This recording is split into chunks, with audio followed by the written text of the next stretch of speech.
বন্ধুরা, তোমরা যারা নতুন ইউটিউবার রয়েছো তারা কপিরাইট ক্লেম এবং কপিরাইট স্ট্রাইকের ব্যাপারে তো নিশ্চয়ই শুনেছো। কিন্তু কপিরাইট ক্লেম এবং কপিরাইট স্ট্রাইকের মধ্যে পার্থক্যটা কোথায় সেটা কিন্তু তোমাদের মধ্যে অনেকেরই অজানা। কারণ বন্ধুরা, এই দুটো জিনিস শুনতে এক মনে হলেও এই দুটোর মধ্যে কিন্তু আকাশ পাতাল পার্থক্য রয়েছে। তাই আজকের এই ভিডিওতে আমি তোমাদেরকে বলবো যে কপিরাইট ক্লেম এবং কপিরাইট স্ট্রাইকের মধ্যে পার্থক্যটা কোথায়। তার আগে বলবো যে আমার চ্যানেলে যারা নতুন তারা অবশ্যই আমার চ্যানেলটিকে সাবস্ক্রাইব করে দেবে। তো প্রথমেই জেনে নেওয়া যাক যে কপিরাইট ক্লেম কি জিনিস। ধরে নাও তোমরা তোমাদের ইউটিউব চ্যানেলে কোনো ভিডিও আপলোড করেছো, সেটা ব্লগ ভিডিও হোক বা এন্টারটেনমেন্ট ক্যাটাগরির কোনো কমেডি ভিডিও হোক।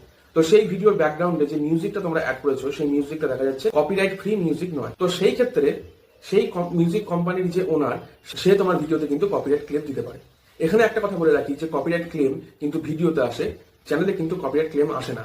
এতে চ্যানেলের ওপর কোনো রকম এফেক্ট পড়ে না। কিন্তু একটা প্রবলেম তো আছে এই কপিরাইট ক্লেম আসলে, সেটা হচ্ছে যে পার্টিকুলার ওই ভিডিওটাতে মানে যে ভিডিওটাতে তোমার কপিরাইট ক্লেম এসেছে সেই ভিডিও থেকে যে ইনকামটা তোমার তৈরি হবে সেই ইনকামটা কিন্তু তুমি পাবে না। সেই ইনকামের পুরোটাই চলে যাবে সেই ব্যক্তির কাছে যে ব্যক্তি তোমার ভিডিওতে কপিরাইট ক্লেম দিয়েছে, মানে সেই মিউজিক কোম্পানির ওনারের কাছে। তো এই গেল হচ্ছে কপিরাইট ক্লেম। এবার আসি কপিরাইট স্ট্রাইকের কথায়। কপিরাইট স্ট্রাইক কি জিনিস? ধরে নাও তোমরা তোমাদের ইউটিউব চ্যানেলে কোনো ভিডিও আপলোড করেছো এবং সেই ভিডিওতে তোমরা অন্য কোনো কন্টেন্ট ক্রিয়েটারের ভিডিও হোক বা ভিডিওর কোনো পার্ট হোক বা কোনো থাম্বনেল হোক বা সেই কন্টেন্ট ক্রিয়েটারের কোনো ছবি হোক সেটা তোমাদের ভিডিওতে ইউজ করেছো। তো সেই ক্ষেত্রে কিন্তু সেই ব্যক্তি তোমার চ্যানেলে কপিরাইট স্ট্রাইক দিতে পারে। এবার এই কপিরাইট স্ট্রাইক কিন্তু খুবই ডেঞ্জারাস একটা জিনিস হয়। কারণ এই কপিরাইট স্ট্রাইক যদি 90 দিনের মধ্যে তোমাদের চ্যানেলে 3টে কপিরাইট স্ট্রাইক যদি চলে আসে, তো সেই 3টে কপিরাইট স্ট্রাইক আসার ফলে তোমাদের চ্যানেল কিন্তু ইউটিউব টার্মিনেট করে দেবে, মানে ডিলিট করে দেবে। সেই চ্যানেলটিকে তোমরা কখনো ফিরে পাবে না। কিন্তু যদি 90 দিনের মধ্যে তোমাদের চ্যানেলে যদি 2টো কপিরাইট স্ট্রাইক আসে, তিন নম্বর কপিরাইট স্ট্রাইকটা যদি তোমাদের চ্যানেলে না আসে, তো সেই ক্ষেত্রে কিন্তু তোমাদের চ্যানেল ডিলিট হবে না এবং 90 দিন পর গিয়ে তোমাদের চ্যানেলে যে 2টো কপিরাইট স্ট্রাইক এসছে সেই 2টো কপিরাইট স্ট্রাইকও কিন্তু অটোমেটিক সরে যাবে।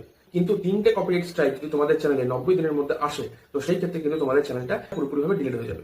তো এই ছিল কপিরাইট ক্লেম এবং কপিরাইট স্ট্রাইকের মধ্যে পার্থক্য। কপিরাইট ক্লেম খুব একটা বড় জিনিস না, এটাকে নিয়ে ভয় পাওয়ার কোনো কারণ নেই, কিন্তু কপিরাইট স্ট্রাইক নিয়ে কিন্তু একটু ভয়ের কারণ রয়েছে। তো আশা করি তোমরা সবাই বুঝতে পেরেছো যে কপিরাইট ক্লেম এবং কপিরাইট স্ট্রাইকের মধ্যে পার্থক্যটা কোথায়। তো ভিডিওটি ভালো লাগলে একটি লাইক করবে এবং তোমার পরিচিত বন্ধুদের সঙ্গে ভিডিওটি শেয়ার করে দেবে। আজকের মতো এইটুকুই, দেখা হচ্ছে পরবর্তী কোনো ভিডিওতে। ততক্ষণে সবাই সুস্থ থাকো, ভালো থাকো, গুড বাই।